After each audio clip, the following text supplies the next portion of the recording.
Hello, welcome to my channel SK knowledge. दोस्तों, आज हम साइंस के यानी कि विज्ञान के क्वेश्चन लेके आए हैं। जो सामान्य विज्ञान के क्वेश्चन पढ़ेंगे हम, जनरल साइंस के क्वेश्चन सारे देखेंगे हम इसमें, और जो काफ़ी इंपॉर्टेंट क्वेश्चन है इसके अंतर्गत देखिए। सबसे पहले हम बता दें कि सामान्य विज्ञान के अंतर्गत हमें क्या क्या पढ़ना है। इसमें आएगा आपका भौतिक विज्ञान, रासायनिक विज्ञान, जीव विज्ञान, कृषि विज्ञान, वनस्पतिक विज्ञान और अंतरिक्ष विज्ञान। ये सभी जितने ये ऑल सब्जेक्ट हैं, ये सारे ये किसके अंतर्गत आते हैं? सामान्य विज्ञान के अंतर्गत। आज हम इसी के आधार पर जो हमारी ये बुक है रेलवे की, रेलवे सामान्य विज्ञान के जो क्वेश्चन दिए हैं, जो सामान्य विज्ञान के दिए हैं, सारे विषय के इसमें MCQ दिए हैं। तो हम चलो इस वीडियो को स्टार्ट करते हैं और देखते हैं। दोस्तों, अगर मेरा वीडियो अच्छा लगे तो मेरी वीडियो को लाइक और सब्सक्राइब जरूर करें। मैं आपके लिए ऐसे ही वीडियो लेके आता रहता हूँ। ठीक है, इसलिए स्टार्ट करते हैं। देखिए, रेलवे सामान्य विज्ञान, इसके अंतर्गत हम सारे MCQ देखेंगे। सबसे पहले हम जिसके थ्योरिकल क्वेश्चन देख लेते हैं। सबसे पहले जो क्वेश्चन दिया है, देखिए दोस्तों, जीव विज्ञान एवं जंतु विज्ञान के पिता किसे कहा जाता है? यानी कि बायोलॉजी एंड जूलॉजी फादर कौन होते हैं? अरस्तु जी होते हैं। चिकित्सा विज्ञान का पिता किसे कहा जाता है? हिप्पोकैक्टस को कहते हैं। कोशिका की खोज सबसे पहले की थी 1865 में रॉबर्ट हुक ने की थी। 1865 में रॉबर्ट हुक ने की थी। अगर आपसे सब पूछ ले कि भैया इनने खोज तो की थी 1865 में, सबसे पहले कोशिका की खोज की थी, परंतु इनने कैसी की थी? मृत कोशिका की खोज की थी इन्होंने। जीवित कोशिका की खोज किसने की थी? तो वो आएगा जो मृत कोशिका की जो खोज की थी वो उन्होंने की थी लीमेनहॉक ने। ठीक है, तो जब इन्होंने जब कोशिका की खोज सबसे पहले की थी, किसने की थी? रॉबर्ट हुक ने। तब की थी 1665 में। लेकिन कौन सी कोशिका की थी? मृत कोशिका की खोज। सबसे छोटी कोशिका माइकोप्लाज्मा होती है, जो किसकी होती है? गैलियोसेप्टिमा की जो सबसे छोटी कोशिका होती है, तो आपको याद रखना है। सबसे बड़ी कोशिका होती है शुतुरमुर्ग पक्षी के अंडे की होती है। ये भी है, जो शुतुरमुर्ग अंडा होता है, इसको मूर्ख पक्षी के नाम से भी जाना जाता है। दोस्तों, एक नाम आता है कि मूर्ख पक्षी किसे कहते हैं? तो इसको शुतुरमुर्ग आएगा इसके बाद। ठीक है, इसके बाद हम देखते हैं पत्तियों का रंग पीले होने का कारण उसमें कैरोटीन का निर्माण होता है। ठीक है, कैरोटीन के कारण पत्ती को जो रंग होता है वो पीला हो जाता है। ठीक है, फलों के छिलके एवं फूलों में वर्ण लवक पाए जाते हैं। क्रोमोप्लास्ट जो होता है वो किसमें पाया जाता है? तो फलों के छिलके पर, जैसे वो हरे कलर का होता है ना, उसको बोलते हैं हम क्रोमोप्लास्ट। ठीक है, तो ये किसमें पाया जाता है? देखो, फूलों में भी पाया जाता है कुछ, और फलों में भी पाया जाता है। लाइसोसोम को आत्महत्या की थैली कहा गया है। वेरी इंपॉर्टेंट क्वेश्चन है, कई बार पूछा जाता है कि भैया आत्महत्या की थैली किसे कहा गया था? तो लाइसोसोम को आत्महत्या की थैली क्यों कहा गया है, इसके लिए मैं आपको बताऊंगा। इसके ऊपर भी मैं साइंस के ऊपर जो सारे क्वेश्चन हैं इनके ऊपर टॉपिक बाई टॉपिक करके क्वेश्चन लेके आऊँगा, तब मैं बताऊंगा लाइसोसोम को सबसे पहले इसकी खोज किसने की है, इसे आत्महत्या की थैली क्यों कहा गया है। अभी हम इसको अच्छे से पढ़ेंगे, है ना। अभी तो मैं MCQ आपको बता रहा हूँ, उसके बाद मैं अभी साइंस के ऊपर जो आपकी साइंस की क्लास स्टार्ट करूँगा तो उसमें बताऊँगा मैं लाइसोसोम क्या होता है। राइबोसोम को प्रोटीन की फैक्ट्री कहा जाता है। राइबोसोम को प्रोटीन की फैक्ट्री क्यों कहा जाता है? पता, राइबोसोम होता है, इसमें प्रोटीन का संश्लेषण होता है ना।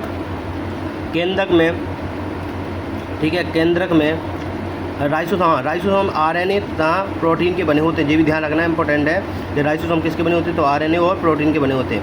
केंद्रक में गुणसूत्र DNA तथा प्रोटीन के बने होते हैं। केंद्रक में जो गुणसूत्र होते हैं वो DNA और प्रोटीन के बने होते हैं। अगर आपसे पूछ लिया केंद्रक की खोज किसने की थी, तो रॉबर्ट ब्राउन ने की थी। 1831 में, याद रखना, 1831 में रॉबर्ट ब्राउन ने केंद्रक की खोज की थी। तो आप क्या करें, इसको जो इंपॉर्टेंट नोट जो बताऊंगा मैं पॉइंट, वो आपको नोट कर लेना है।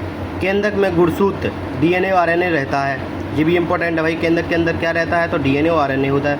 मनुष्य में कितने जोड़ी क्रोमोसोम होते हैं? गुणसूत्र जिसे बोलते हैं। क्रोमोसोम का मतलब होता है गुणसूत्र, लिख लेना आप। तो मनुष्य में कितने गुणसूत्र होते हैं? तो याद रखना 46, अगर जोड़ी में पूछे तो 23 जोड़े, यानी 23 जोड़े पाए जाते हैं क्रोमोसोम। DNA एक प्रकार का न्यूक्लिक अम्ल है, याद रखना। DNA का एक प्रकार क्या है? न्यूक्लिक अम्ल, और इसका जो फुल फॉर्म होता है डाई न्यूक्लिक एसिड, लिख लीजिए आप। DNA का पूरा नाम क्या होता है? Di nucleic acid. और RNA का होता है राइबो न्यूक्लिक एसिड। तो DNA RNA के आपसे फुल फॉर्म पूछ सकता है पूरे नाम, भैया DNA का पूरा नाम क्या होता है? तो डाई न्यूक्लिक एसिड। और RNA का होता है तो राइबो न्यूक्लिक एसिड। और जो सभी ये क्या होते हैं? ये अम्ल हैं। DNA RNA क्या है? अम्ल है। तो आप याद रखना क्या है? अम्ल। ऐसे ही पूछ लेता है भैया DNA और RNA है क्या, तो क्या होता है? अम्ल। कोशिका विभाजन से जीवों में प्रजनन और वृद्धि होती है। आप भी जानते हैं भाई, जब छोटा बच्चा होता है, बाकी गर्भ में छोटा बच्चा होता है, वो धीरे धीरे विकसित होकर जाता है, उसमें क्या होता है? उनकी कोशिकाएं जो होती है विभाजित हो जाती हैं। भाई बढ़ता जाता है ना शरीर, और छोटे बच्चे से हम बड़े होते जाते हैं, यानी छोटे से बड़े होंगे तो हमारी कोशिकाएँ बढ़ेंगी। तो सीधी बात है, जो कोशिका का विभाजन होता है बढ़ जाना, विभाजन जीवों में प्रजनन और वृद्धि होती है। सही बात है। समसूत्री विभाजन के कारण जीवों में वृद्धि का विकास होता है। जी याद रखना, समसूत्री विभाजन से क्या होता है ना, तो ये भी पूछा गया है, कई बार क्वेश्चन पूछा गया है, ये इंपॉर्टेंट क्वेश्चन है। ठीक है। कोशिका जीवन की सबसे छोटी रचनात्मक इकाई है। सबसे पहले तो यहीं से पॉइंट बन जाता है कि भैया कोशिका क्या है, तो जीवन की इकाई है। जीवन की क्या है, इकाई कैसी है, संरचनात्मक या सबसे छोटी इकाई होती है। मानव शरीर में करीब 5000 अरब कोशिकाएँ पाई जाती हैं। कई बार पूछा गया क्वेश्चन है, भाई मानव शरीर में कितनी कोशिकाएँ पाई जाती हैं, 5000 अरब। गुणसूत्री खोज किसने की थी, देखिए वाल्डेयर ने की थी। किसने की थी गुणसूत्री खोज, वाल्डेयर ने की है। ठीक है। जोहानसन ने जीन शब्द का प्रतिपादन दिया। आपसे पूछा जाएगा जॉनसन हो, जो जीन शब्द किसने दिया, जीन शब्द किसने दिया, तो जॉनसन। पूछा गया है कई बार कि भाई जो जीन शब्द होता है उसको किसने दिया था, तो जॉनसन ने दिया था। तो गुणसूत्री खोज किसने की थी, गुणसूत्री यहाँ पे आपसे क्रोमोसोम भी लिख सकता है भाई, क्रोमोसोम की खोज किसने की थी, तो वाल्डेयर ने, क्योंकि गुणसूत्र का मतलब ही होता है क्रोमोसोम। सबसे छोटी कोशिकांग राइबोसोम होती है। सबसे छोटी कोशिका का जो सबसे छोटा अंग होता है वो कौन सी होती है, भाई राइबोसोम होता है। आरएनए का मुख्य कार्य क्या होता है, प्रोटीन का संश्लेषण। पहले बता चुका हूँ मैं, ये आरएनए क्या होते हैं, ये प्रोटीन का संश्लेषण करते हैं। डीएनए आरएनए बनने की विधि को क्या बोलते हैं, ट्रांसक्रिप्शन कहलाता है। वेरी इंपॉर्टेंट, टिक लगा लीजिए। सबसे ज़्यादा इंपॉर्टेंट है कि भैया डीएनए और आरएनए की जो निर्माण की विधि है, जो डीएनए और आरएनए जैसे बनते हैं उस विधि को क्या बोलते हैं, तो ट्रांसक्रिप्शन बोलते हैं। सहबालू का अध्ययन करना क्या कहलाता है, फाइकोलॉजी कहलाता है। ये भी आप याद रखना, सहबालू का अध्ययन क्या करना क्या कहलाता है, फाइकोलॉजी। अनावृत बीजी पौधे वह पौधे होते हैं जिनके फलों के वह पौधे होते हैं जिनके बीच में आवरण या कवर नहीं पाया जाता। भाई ऐसे पौधे जैसे जिनके फल के ऊपर क्या नहीं पाया जाता है, आवरण नहीं पाया जाता, समझ रहे हो, जिसको हम सीधे तोड़ के ही खा लेते हैं, कोई आवरण नहीं पाया जाता। जैसे आम के ऊपर कोई आवरण होता है क्या, नहीं होता है ना, ठीक है, तो उसे बोलते हैं। इसके बाद आवृत बीजी पौधे वे पौधे होते हैं जिनके बीच के ऊपर क्या पाया जाता है, आवरण। जैसे नारियल, इसके अंतर्गत क्या आ जाएगा, नारियल के ऊपर क्या पाया जाता है, आवरण। सहबालू में कार्बोहाइड्रेट्स, कार्बनिक पदार्थ, विटामिन, प्रचुर मात्रा में पाए जाते हैं। जी आपको याद रखना है। सबसे छोटी आवृत बीजी पादप कौन सा होता है, लेमना। याद रखना, सबसे छोटा जो आवृत बीजी पादप होता है वो लेमना होता है। सबसे बड़ा आवृत बीजी पादप कौन है, यूकेलिप्टस है।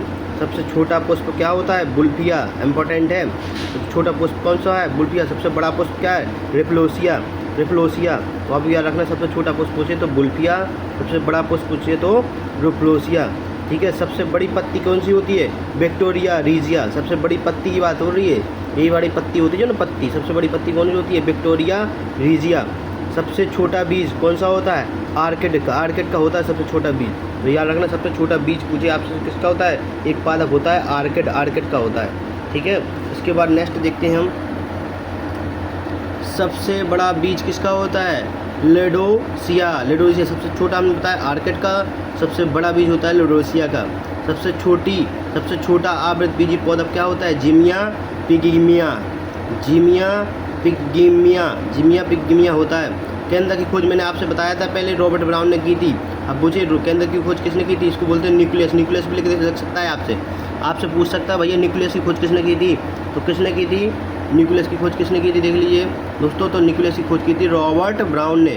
कब की थी, तो 1831 में। माइटोकॉन्ड्रिया को ऊर्जा गृह या पावर हाउस कहा जाता है। माइटोकॉन्ड्रिया का कहा जाता है ऊर्जा गृह या पावर हाउस। एक क्वेश्चन है, माइटोकॉन्ड्रिया की खोज किसने की थी, कोलिकर ने की थी। इसकी याद रखना, इसकी खोज किसने की थी, कोलिकर ने की थी। कोलिकर तो लिख लेना, माइटोकॉन्ड्रिया की खोज किसने की थी, कोलिकर ने। और रॉबर्ट ब्राउन की खोज किसने की थी, केंद्र की खोज रॉबर्ट ब्राउन ने की थी। कभी का 1831 में की थी। डीएनए का डबल हेलिक्स मॉडल किसने दिया, बार्टसन तक किसने हुआ था। यार अगर जब पूछा गया, काफ़ी बार क्वेश्चन पूछा था भैया, डीएनए होता है इसका डबल हेलिक्स मॉडल। ठीक है। इसको किसने दिया था, बार्टसन और किसने दिया था। संपूर्ण शरीर में रक्त का परिसंचरण हृदय द्वारा होता है। पहले ही बता दिया मैं, हृदय जो अपना होता है ऐसे करके होता है, लुप्त करके ऐसे करके होता है। तो इस कारण से क्या होता है, हृदय क्या होता है, हमारे शरीर में रक्त को पंपिंग का कार्य करता है। मानव शरीर में लगभग 5 से 6 लीटर होता है, वो मानव शरीर में लगभग 5 से 6 लीटर क्या पाया जाता है, रक्त। ये तो आपको याद ही होगा, पता ही होगा। लाल का जो लाल रक्त कण गोलिकार के अंदर रहित तथा हीमोग्लोबिन युक्त होता है। आपसे ये सबसे ज़्यादा इंपॉर्टेंट क्वेश्चन यही से ये बन जाता है कि भैया पूछा जाता है कि रक्त में क्या पाया जाता है, तो हीमोग्लोबिन। और हीमोग्लोबिन की कहानी दोस्तों, रक्त क्या होता है, लाल होता है। क्या होता है, लाल। आपसे पूछा जाता है कि भैया जो रक्त है वो लाल क्यों है, किसके कारण होता है, तो हीमोग्लोबिन क्या हो जाता है, हीमोग्लोबिन पाया जाता है उसमें, इसलिए वो क्या होता है, रक्त होता है, लाल होता है। RCB इसी को बोल रहे हैं लाल रक्त कणिकाएँ, ठीक है, लाल रक्त कणिकाएँ, red blood cells red blood cells. RCB का फुल फॉर्म क्या होता है, रेड ब्लड सेल्स का जीवन काल 120 दिन का होता है। काफ़ी बार पूछा गया क्वेश्चन है कि भैया RCB का जीवन काल यानी लाल रक्त कणिका। एक होता है WBC का कितना होता है भैया, तो WBC का 5 से 6 दिन का लगभग होता है, 5 से 6 दिन का होता है WBC का। तो आप पद इसका याद रखना, WBC का भी। इसका WBC का फुल फॉर्म क्या होता है, वाइट ब्लड सेल्स, है ना। लाल रक्त कण का मुख्य कार्य ऑक्सीजन, देखो O2 CO2 और O2 का यानी ऑक्सीजन और CO2 का सम्मान करना होता है। देखिए हमारा रक्त हो जाता है, जो हमारा रक्त क्या होता है, रक्त हृदय के द्वारा क्या करता है दोस्तों, पंपिंग। और ये क्या करता है, पंपिंग करता है, तो हमारे शरीर में ये जाता है और आता है, जाता आता है, पूरे शरीर में संचारित रहता है। तो ये क्या करता है, हम जैसे ही सांस लेते हैं तो सांस से ऑक्सीजन को अंदर हमारे शरीर में ले जाता है, और जैसे ही हम उधर से जब लौटता है तो वहाँ से क्या करता है, ऑक्सीजन हमारे जो ब्लड सेल हैं, हमारे जो सेल्स हैं उनको ऑक्सीजन दे देता है। और जो CO2 है ना, जैसे CO2 को शरीर से बाहर ले आता है, क्या लेता है, तो याद रखना जैसे ही हम सांस लेंगे तो सांस के साथ यानी हवा के साथ क्या जाता है, ऑक्सीजन। भाई बाहर वायुमंडल में क्या है, ऑक्सीजन। तो ऑक्सीजन हम लेते क्या है, अंदर ऑक्सीजन। आपने पढ़ा होगा कि हम जो सांस लेते हैं तो उस सांस में जो अंदर लेते हैं वो ऑक्सीजन होती है, और जो बाहर छोड़ते हैं वो CO2 होती है। RCB तथा WBC का निर्माण अस्थि मज्जा में होता है। Very important. RCB का निर्माण कहाँ होता है, WBC का निर्माण कहाँ होता है, अस्थि मज्जा में होता है। प्लीहा को शरीर का रक्त बैंक कहा जाता है। देखिए सबसे इम्पोर्टेंट है, रक्त बैंक किसे कहते हैं भैया, प्लीहा में ही रक्त इकट्ठा होता है, इसलिए रक्त बैंक कहते हैं। श्वेत रक्त कणिकाएँ, देखिए मैंने बताया था WBC का मुख्य कार्य क्या होता है, बाहर से आए रोगाणुओं का हनन करना। ये इंपॉर्टेंट क्वेश्चन है भाई। WBC क्या होती है भैया, देखिए अगर आपको कोई घाव हो जाता है जैसे मान लो शरीर में, तो देखना वो घाव कुछ समय बाद पक जाता है ना, वाइट कलर का हो जाता है, उसी को बोलते हैं हम क्या, उसको दोस्तों क्या बोलते हैं हम, उसको बोलते हैं हम WBC। क्या बोलते हैं दोस्तों, WBC। हाँ, इसका दिन बताया था मैंने, 4-5 दिन का होता है, लगभग 2 से 4 दिन का होता है, ये याद। इसका जीवन काल कितना होता है, 2 से 4 दिन का, आपको याद रखना। और उसका RCB का क्या होता है, RCB का 120 दिन का होता है, आपने पढ़ा है पीछे, है ना। मनुष्य के हृदय में धड़कन की गति को 72 बार प्रति मिनट होती है। एक बार हमारा जो हृदय होता है कितनी बार धड़कता है, आपको सभी को पता है, 72 बार, है ना। मनुष्य शरीर में रक्त की मात्रा शरीर के भार की लगभग 7% होता है। जैसे हमारा शरीर जो वजन है, जैसे मान लो कोई 70% है, कोई क्या है 70 किलो का व्यक्ति है, कितना है 70 किलो का व्यक्ति, तो उसके 7% निकाल लेना आपको, उसका 7% क्या होगा, उसका जो 7% होता है, देखिए 10% तो 100 किलो वालों का, जैसे 100 किलो किसी का भार है, वेट है, 100 किलो किसी का वेट है, तो उसमें 7% यानी 7 लीटर बोतल, वो 7 लीटर उसमें क्या होगा, ब्लड होगा, है ना। अब कोई 70 किलो का है तो 70 किलो का 10% क्या हो जाएगा, 70 किलो का 10% क्या हो जाएगा, देखिए 70 किलो का 10% हो जाएगा 7, और अब उसके 70 किलो का कोई का वेट है तो उसमें लगभग 5 लीटर वो पाया जाता है। आप तो प्रतिशत में आप निकालना आपको आता है। एक बार रक्त संचरण पूरे शरीर में 23 सेकंड में लगते हैं। भाई एक बार अगर रक्त को जाना है शरीर में फिर आना है, हमारा होता है ना ब्लड इधर से इधर संचालित होता है, उसको 23 सेकंड लगते हैं, समझ रहे हो। रक्त समूह की खोज किसने की थी, 1901 में लैंड स्टीनर ने की थी। वेरी इंपॉर्टेंट समूह है भैया। जो रक्त के समूह कितने होते हैं, 4 होते हैं मुख्यतः। तो रक्त के जो समूह होते हैं इनकी खोज किसने की थी, 1901 में किसने की थी, लैंड स्टीनर ने की थी। एक क्वेश्चन मुझे याद आ गया, आप लिख लीजिए नोट करके कि भैया जो होता है पीएच स्केल को किसने दिया था, सोरेनसन ने दिया था। कब दिया था, 1901 में दिया था। पीएच मान किसने दिया था, सोरेनसन ने। ये भी क्वेश्चन इसी का है साइंस का। पीएच मान को किसने दिया था, सोरेनसन ने, लिख लेना, 1901 में दिया था। और अगर कुछ रक्त समूह की खोज किसने की थी, 1901 में लैंड स्टीनर ने किया था, ठीक है।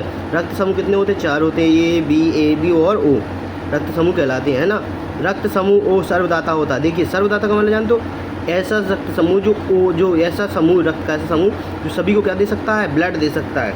जैसे जिसका ओ ग्रुप होता है, इसका ओ ग्रुप होता है ना, वो क्या करता है, सभी को ब्लड दे सकता है। रक्त समूह ए बी सर्वग्राही होता है, और जिसका ए बी ब्लड होता है वो किसी का भी ब्लड ले सकता है। तो यहाँ रखना, जो सबको ब्लड दे सकता है उसको बोलते हैं ओ, और जो सबका ब्लड ले सकता है उसको बोलते हैं ए बी, ठीक है। रक्त का पीएच मान वेरी इंपॉर्टेंट, 7.1 पीएच मान। देखिए पीएच मैंने इसका बताया था, जो पीएच मान किसने दिया था, तो ये दिया था सोरेनसन ने। कब दिया था, 1901 में दिया था। पीएच मान, रक्त का पीएच कितना होता है, तो 7.4। देखिए 7 से ऊपर जाने पर वो क्षारीय हो जाता है, और 7 से नीचे आने पर क्या होता है, अम्लीय। तो अगर आपसे सीधे सीधे क्वेश्चन पूछ लेगा भैया रक्त जो होता है इसकी प्रकृति कैसी होती है, प्रकृति मतलब जानते हो कि रक्त कैसा होता है, तो आप क्या बताओगे, रक्त क्षारीय होता है। क्या होता है, क्षारीय यानी खाने पर थोड़ा सा खारापन का होता है। कभी थोड़ा रक्त आपने देखा कि कभी आपका हाथ कट जाता है और आप उसको उंगली को तुरंत मुंह में दे लेते हैं, तो आपको कैसा लगता है, खारापन से लगता है। अतः हम कह सकते हैं कि रक्त जो होता है कैसा होता है, क्षारीय। अम्लीय क्या होता है भैया, जिसका पीएच मान 7 से नीचे हो। 7 किसका होता है पीएच मान, जल का, जिसे बोला जाता है उदासीन। जिसका बीच में ना तो क्षारीय ना ही अम्लीय, वो होता है पानी। ध्यान रखना, जल का पीएच मान होता है उदासीन होता है वो, यानी 7 होता है। इससे ऊपर जाओगे तो क्या होता है, 7.8। एक क्वेश्चन और आता है कि भैया समुद्री जल ऐसा कौन सा जल है जो क्षारीय प्रकृति का होता है। वैसे हमने पढ़ा है कि जल का पीएच मान 7 होता है, उदासीन होता है, परंतु ऐसा कौन सा जल है जिसका पीएच मान क्षारीय होता है, तो यार समुद्री जल का पीएच मान होता है जो 7.4 होता है। लिख लेना, 8.4 होता है। एक स्वस्थ मनुष्य का रक्तचाप पारे पर 120/80 मिलीमीटर होता है। आप बोलते ना पीपी और बोलते बीपी बोलते, बीपी चेक करते हैं तो कितना होना चाहिए हमारा, 120 से 80 होना मिलीमीटर होना चाहिए, है। तो आपको mm होना चाहिए, 120/80 mm होना चाहिए। तो आपको याद रखना कि जो एक रक्तचाप का मतलब होता है बीपी, जिसे हम बोलते हैं बीपी बढ़ता नहीं, उसको चेक करवाते हैं, 120 से 80 होना चाहिए। श्वसन में शर्करा, यानी शर्करा का मतलब होता है ग्लूकोज। क्या होता है, ग्लूकोज का ऑक्सीकरण होता है। याद रखना, श्वसन में शर्करा यानी हम जो सांस ले रहे हैं, सांस से मान लो जो हम सांस ले रहे हैं ऑक्सीजन जाती है, तो ऑक्सीजन जो अंदर जाती है वो क्या बनाती है, हमारी ग्लूकोज हमारे शरीर को क्या देता है, एनर्जी, ATP। आपको पूछ लेगा भैया जो श्वसन के दौरान शर्करा बनती है यानी ग्लूकोज बनती है, इसका क्या काम होता है, ये हमारे शरीर को क्या करती है, तो ग्लूकोज जो बनता है वो हमारे शरीर को क्या देता है, ऊर्जा क्या होती है, ATP। मानव शरीर में होने वाली क्रियाओं का नियमन और नियंत्रण तांत्रिक तंत्र द्वारा होता है, तंत्रिका तंत्र द्वारा होता है। अब तंत्रिका तंत्र क्या होता है, देखिए हमारे शरीर में जो एक सिस्टम टाइप का बना होता है, मैं आपको आगे जब पढ़ाऊँगा ना तो उसमें अच्छे से कन्फर्म कर दूंगा और समझा दूंगा, ठीक है। अभी आप क्या करना है, इसको बस याद रखना कि तंत्रिक जो मानव शरीर में होने वाली क्रियाएं जितना उनका नियमन होता है भाई, चलने जो क्रियाएं जितनी होती हैं वो चलती हैं, और उनका नियंत्रण यानी उनको रोकना, जब उनको रोकना पड़ता है। कुछ क्रियाएं ऐसी होती हैं जिनको कंटिन्यू करना पड़ता है, कुछ ऐसी होता है कि जिनको रोकना पड़ता है, तो उनका नियंत्रण कौन करता है, तंत्रिका तंत्र, है ना। प्रोटीन का पाचन आमाशय में होता है। देखिए आमाशय का मतलब होता है, आमाशय में जानते हो, आमाशय का मतलब होता है पेट। आमाशय का मतलब क्या होता है, पेट। उसमें आमाशय में क्या होता है, इसका प्रोटीन का पाचन होता है। पाचन की क्रिया कहाँ से प्रारंभ होती है, वेरी इंपॉर्टेंट क्वेश्चन है, बहुत बार पूछा गया कि भैया जो पाचन होता है, पाचन स्टार्ट कहाँ से हो जाता है, तो मुँह से होता है। कहाँ से होता है, मुँह से होता है पाचन। देखिए हम भोजन खाते हैं, जैसे मुंह में ले जाएंगे मुंह से ही हमारा भोजन पचना स्टार्ट हो जाता है। कैसे आप आओगे, कैसे सर, तो देखिए आप मुंह में जब भोजन को ले जाओगे, उसको चबाओगे, चबाने के बाद वो क्या होता है, लसा बन जाता है, पदार्थ बन जाता है। तो कुछ उसमें से मान लो कि 100% में से 2 या 3% या 1-2% वो क्या होता है, वहीं पच जाता है, यानी थोड़ी बहुत एनर्जी हमें मुंह में भोजन ले जाने से ही मिल जाती है। तो इसलिए हम कह सकते हैं कि भोजन का पचना कहाँ से स्टार्ट हो जाता है, मुँह से। पाचन के बाद पचे हुए अपशिष्ट पदार्थ का अवशोषण छोटी आंत में होता है। देखिए जैसे हम भोजन खाते हैं, सबसे पहले हम भोजन खाते हैं तो भोजन खा जाता है मुंह से जाएगा आगे, मुंह से आगे जो हमारी श्वसन नली का है उसके नीचे ही होता है, वो वहाँ से जाते हो जो नली होती है हमारी, इस नली से नीचे हो जाते होते क्या जाएगा, सबसे पहले जाएगा आमाशय में। आमाशय के बाद अग्नाशय, छोटी आंत से बड़ी आंत। अब छोटी आंत में क्या करता है भाई, बड़ी आंत और छोटी आंत। देखो ये आमाशय में जो जाता है तो यहाँ पर पचता है, पचने के बाद ये बड़ी आंत में जाता है, बड़ी आंत में पोषक तत्वों का पाचन हो जाता है। फिर इसके लास्ट में जब होता है छोटी आंत में, और छोटी आंत में क्या होता है, जो हमारा पचा हुआ भोजन बचता है, यानी इसे बोलते हैं अपशिष्ट, उसमें से भी पदार्थों को क्या करते हैं, अपशिष्ट पदार्थों का अवशोषण कर लेती है, तथा जो अन्य पदार्थ बचते हैं जैसे बीट बचती है तो उसको क्या कर देते हैं, बाहर निकाल देते हैं। जब मैं आपको पढ़ाऊँगा ना, ये पाचन तंत्र पढ़ाऊँगा ना आपको, इसे बोलते हैं पाचन तंत्र को पढ़ाऊँगा ना हम, तब तुम समझाऊँगा, ठीक है। पाचन तंत्र को पढ़ाऊँगा, नर्व सिस्टम है, तब उसको मैं आपको समझा दूँगा अच्छी तरह से, ठीक है, पाचन तंत्र को। डाइजेशन सिस्टम होते हैं इसको, पाचन तंत्र को क्या करते हैं। जब हम डाइजेशन सिस्टम पढ़ेंगे तो उसमें आपको मैं कंटिन्यू कर दूंगा। इसलिए बोलता हूँ दोस्तों कि अगर आप साइंस का हर नॉलेज, हर एक शब्द का नॉलेज चाहते हैं तो मुझे वीडियो को क्या कर लें, सब्सक्राइब कर लें। आगे जाके अगर आप लोगों का सपोर्ट रहा तो मैं क्या करूँगा, बढ़िया पार्ट बाई वन करके आपको हर एक चीज़ का, साइंस वाली हर एक चीज़ का मतलब बताऊँगा, समझाऊँगा, है ना। जैसे अभी पाचन तंत्र आया तो मैं पाचन तंत्र का पूरा आपको क्लासिफिकेशन पूरा बताऊँगा आगे जाके, है ना। ठीक है, इसके बाद नेक्स्ट देखते हैं हम। मनुष्य के शरीर में पाए जाने वाला सबसे बड़ी ग्रंथि, वेरी इंपॉर्टेंट। मनुष्य शरीर में सबसे बड़ी ग्रंथि कौन सी होती है जो दोस्तों पाई जाती है, उसको बोलते हैं हम लीवर। लीवर क्या होती है, सबसे बड़ी ग्रंथि होती है मनुष्य में वृक्क की संख्या कितनी होती है। वृक्क मतलब होता है किडनी, लिख लीजिए आप। वृक्क मतलब क्या होता है, किडनी। तो मनुष्य में किडनी की संख्या आपको पता ही होगा कितनी होती है, 2 होती हैं, लेफ्ट साइड की और राइट साइड की। 24 घंटे में मनुष्य में लगभग 1.5 लीटर मूत्र उत्सर्जित होता है। यानी मूत्र कितने बनता है 24 घंटे में, यानी दिन और रात में मनुष्य के अंदर लगभग 1.5 लीटर क्या बन जाता है, मूत्र बन जाता है। ठीक है, मानव शरीर में कुल 206 है अस्थियाँ वाला होता है हड्डियाँ। तो आप लिखिए मानव शरीर में हड्डियाँ कितनी पाई जाती हैं, तो 206 अस्थियाँ बोलते हैं इसी को, हिंदी में क्या बोलते हैं, अस्थियाँ होती हैं। खोपड़ी में हड्डियाँ कितनी होती है, वेरी इंपॉर्टेंट है, कई बार पूछा जाता है। देखिए अब एकदम सैंपल तो आपसे पूछा गया नहीं, सबको पता है कि मानव शरीर में 206 हड्डियाँ होती हैं, ये क्वेश्चन तो आपसे पूछेगा नहीं। खोपड़ी में कितनी हड्डियाँ पाई जाती हैं, ये तो इतना इंपॉर्टेंट क्वेश्चन नहीं है हमारे लिए, लेकिन खोपड़ी में हड्डियाँ कितनी पाई जाती हैं, तो भैया 8 हड्डियाँ होती हैं। और भी देखिए, शरीर की सबसे छोटी हड्डी ये पूछ सकता है, स्टेपिस होती है, कहाँ होती है, कान में होती है, याद रखना सबसे छोटी। तो सबसे जो बड़ी हड्डी होती है पता वो कहाँ पाई जाती है, जांघ में, उसको बोलते हैं फीमर बोलते हैं, लिख लीजिए आप। शरीर की सबसे बड़ी हड्डी होती है फीमर होती है, कहाँ पाई जाती है, जांघ में। और मानव शरीर की सबसे छोटी हड्डी तो स्टेपिस होती है, वो कान में होती है। हार्मोन का कार्य सभी प्रकार के रासायनिक क्रियाओं का नियंत्रण करना होता है। देखिए हार्मोन का रासायनिक क्रिया क्या है, जैसे मान लो भोजन खा रहे हैं, भोजन के साथ हमने क्या कर दिया, भोजन खा रहे हैं, पानी पी रहे हैं, इसके साथ ही हमारा जो भोजन है उसको पचने के लिए क्या चाहिए, ऑक्सीजन। तो हम सांस ले रहे हैं, अब ऑक्सीजन गई हमारे अंदर और भोजन, तो दोनों के बीच जो क्रिया होगी उसे बोलते हैं हम रासायनिक क्रिया। पीयूष ग्रंथि को किस नाम से जाना जाता है, वेरी इंपॉर्टेंट है, कई बार पूछा गया कि भाई पीयूष ग्रंथि होती है, इसका नाम क्या होता है, तो मास्टर ग्लैंड होता है। पीयूष ग्रंथि का नाम क्या होता है, मास्टर ग्लैंड। आप देखें मेंडुला ग्रंथि रक्तचाप को नियंत्रित करती है। रक्तचाप हमारा जो बीपी होता है, रक्तचाप वो बढ़ता है कब घटता है, तो उसको कौन नियंत्रित करता है, कौन सी ग्रंथि, मेडुला ग्रंथि। इंसुलिन का स्थापन अग्नाशय से होता है। अग्नाशय का एक ग्रंथि है। इंसुलिन क्या है, एक हार्मोन है। आप ये पूछ लिया सीधी भैया कि जो इंसुलिन है ये हार्मोन कहाँ से निकलता है, तो अग्नाशय ग्रंथि से। आप याद रखना इंसुलिन हार्मोन कहाँ से निकलता है, देख लीजिए इंसुलिन का स्त्रावण का मतलब होता है निकलना, कहाँ से होता है, तो अग्नाशय से होता है। शरीर की वृद्धि एवं उपापचय की गति को नियंत्रित करने वाले हार्मोन को थायरॉक्सिन हार्मोन कहते हैं। वेरी इंपॉर्टेंट है, शरीर में वृद्धि के लिए, उपापचय की क्रियाओं के लिए, गति के लिए। सबसे पहले क्वेश्चन यही पूछ लेता है कि भाई शरीर में जो वृद्धि होता है, मनुष्य बढ़ता है। भाई देखिए कुछ मनुष्य होते हैं जो क्या होते हैं, कैसे होते हैं भाई, वो कैसे हो जाते हैं, वो शरीर में यानी कि उनका शरीर विकास रुक जाता है, यानी वो बौने हो जाते हैं। बौने जानते हो, छोटे कद के होते हैं। वो क्यों होते हैं छोटे कद के, इस हार्मोन का स्थापन, यानी ये हार्मोन कम बनता है उनके अंदर। जिनके अंदर ये हार्मोन अधिक बन जाता है, थायरॉक्सिन हार्मोन, उनकी वृद्धि कैसे हो जाती है, अधिक, यानी वो अच्छे लंबे होते हैं। ऐसे पुष्पीय पौधे जिनके बीज फल में नहीं ढका रहता है, ऐसे पुष्पीय पौधा जिनका बीज फल में नहीं ढका रहता है अनावृत बीजी पौधा कहलाता है। जैसे देख लीजिए मैं बताया था, आपको बता दिया था, है ना। साग सब्जी का अध्ययन क्या कहलाता है, ओरेलिकल्चर। वेरी इंपॉर्टेंट है भाई, सब्जी का अध्ययन करना क्या कहलाता है, ओरेलिकल्चर। इसके अंतर्गत मैं आपको और भी बताऊंगा। फलों का अध्ययन करना क्या कहलाता है, पोमिकल्चर, ठीक है। मधुमक्खी का पालन क्या कहलाता है, सेरिकल्चर।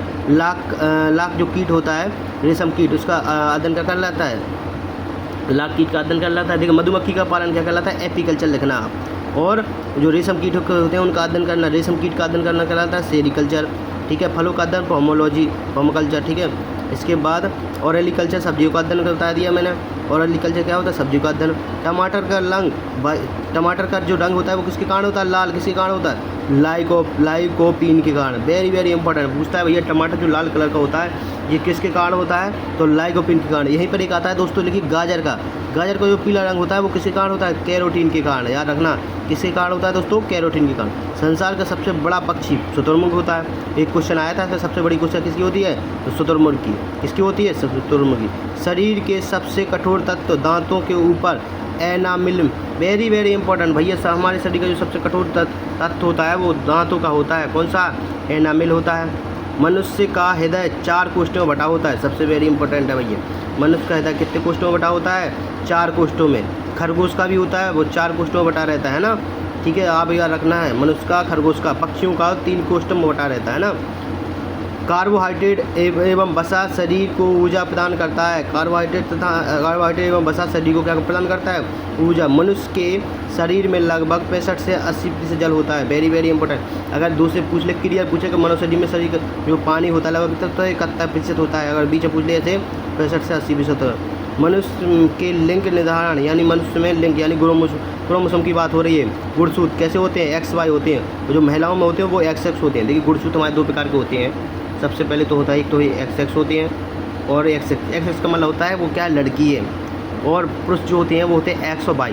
तो अगर आपसे ऐसा क्वेश्चन पूछ ले कि भाई महिलाओं में या लड़कियों में गुणसूत्र कौन से होते हैं, तो XX होते हैं लड़कियों में। लड़कों में कौन कौन से होते हैं, तो XY होते हैं।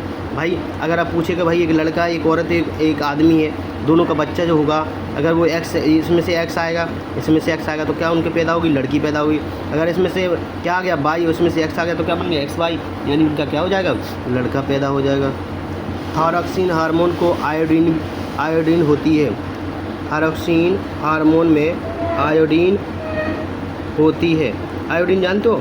आयोडीन जिसे बोलते हैं नमक, नमक को आयोडीन होता है। तो भाई इसमें भी थायरॉक्सिन हार्मोन होता है जो थायरॉक्स ग्रंथि से निकलता है, इसमें आयोडीन होता है, ठीक है। केल्विन मानव शरीर का सामान्य ताप कितना होता है?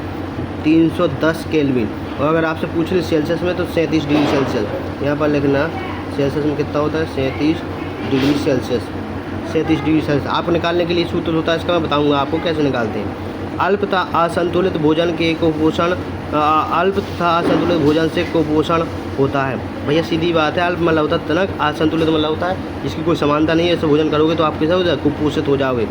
मानव शरीर में 20 प्रकार के अमीनो अम्ल पाए जाते हैं, ठीक है जी, तो ठीक है। दूध में क्या क्या पाया जाता है देख लीजिए आप, दूध का संगठन देख लीजिए। दूध में क्या क्या होता है? प्रोटीन होता है, कार्बोहाइड्रेट होता है, कैल्शियम होता है और पोटेशियम मिलता है। इसलिए दूध में सभी पोषक तत्व हमारे शरीर में हमें किसकी ज़रूरत होती है? प्रोटीन की, कार्बोहाइड्रेट की, कैल्शियम की और पोटेशियम की। तो आप क्या कर सकते हैं? दूध पी सकते हैं, इसलिए हम कह सकते हैं दूध कैसा है? एक संपूर्ण आहार। आपसे सीधे सीधा क्वेश्चन पूछा था भैया संपूर्ण आहार का उदाहरण बताइए, तो दूध कैसा है? एक संपूर्ण आहार वाला पदार्थ है जिसमें संपूर्ण आहार पाया जाता है। मनुष्य के रक्त में हीमोग्लोबिन होता है, मैंने बता दिया आपसे। इस कारण से मुझे क्या होता है? लाल होता है। अर्धसूत्रीय विभाजन, गुणसूत्रों की संख्या आधी हो जाती है, अर्धसूत्रीय विभाजन कहते हैं। ऑक्सीजन की कमी से हाइपोएक्सीमा नामक रोग हो जाता है। ये वेरी वेरी इंपॉर्टेंट क्वेश्चन है भैया। ऑक्सीजन की कमी से कौन सा रोग हो जाता है? तो हाइपोएक्सीमा नामक रोग हो जाता है, ठीक है। तंत्रिका की इकाई को न्यूरॉन कहते हैं, ये भी इंपॉर्टेंट पूछा भैया। न्यूरॉन क्या होता है? तो तंत्र की इकाई यानी तंत्रिक सिस्टम होता है हमारा जो, ठीक है, तंत्रिक सिस्टम होता है, उसको बोलते हैं हम क्या, इसकी जो इकाई होती है उसको न्यूरॉन बोलते हैं। मानव शरीर की सबसे बड़ी कोशिका को न्यूरॉन कहा जाता है, ये न्यूरॉन कहते हैं। मानव शरीर की सबसे बड़ी कोशिका कौन होती है? न्यूरॉन होती है। मानव शरीर की सबसे छोटी कोशिका की बात चल रही है, देखिए। मानव शरीर की सबसे बड़ी कोशिका न्यूरॉन होती है। मानव शरीर की सबसे छोटी कोशिका क्या होती है? सिलियाटिक होती है, ठीक है। मानव शरीर की बात चल रही है, अगर आपसे पूछे सबसे बड़ी कोशिका किसकी होती है, सीधी सबसे पूछ ले तो सबसे बड़ी बताया था मैं, शुतुरमुर्ग की होती है। सबसे बड़ी किसकी होती है? शुतुरमुर्ग की होती है सबसे बड़ी कोशिका। तो आपको ध्यान रखना है, सबसे बड़ी कोशिका पूछे आपसे तो शुतुरमुर्ग की, और सबसे छोटी कोशिका पूछ के तो माइकोप्लाज्मा होता है। ये क्या होता है? माइकोप्लाज्मा एक कवक होता है। अगर स्पेशली मानव शरीर की पूछ ले कि मानव शरीर की सबसे बड़ी कोशिका कौन सी है, तो न्यूरॉन है। और सबसे मानव शरीर की सबसे छोटी कोशिका है तो सिलियाटिक है। ईस्ट का प्रयोग डबल रोटी बनाने में किया जाता है। जो डबल रोटी बनती है जैसे हम पापुला वगैरह होते हैं, इसको ईस्ट का बनता है, कवक द्वारा बनता है, ठीक है दोस्तों। तो मैं आपसे ये काफ़ी इंपॉर्टेंट क्वेश्चन यहाँ तक अपने में किए हैं। देखिए वीडियो काफ़ी बड़ा हो रहा है, इसलिए क्या कर रहे हैं, इसको हम 2 पार्ट में डिवाइड करेंगे। एक पार्ट में हमने ये सारे जो क्वेश्चन है, थ्योरिकल क्वेश्चन हमने अभी लगा लिए हैं। इसके बाद हम अभी सेकंड पार्ट लेके आएंगे, तो उसमें भी हम, इसके बाद जो सेकंड पार्ट होगा उसमें भी हम इंपॉर्टेंट क्वेश्चन को पढ़ेंगे। तो आप इस वीडियो को देख लें, इसके साथ ही आप मेरे सेकंड पार्ट का, अगर आप इसमें अच्छी लाइक और कमेंट करेंगे तो मैं इसके सेकंड वीडियो भी जल्द लेके आ जाऊँगा, ठीक है दोस्तों। Thank you.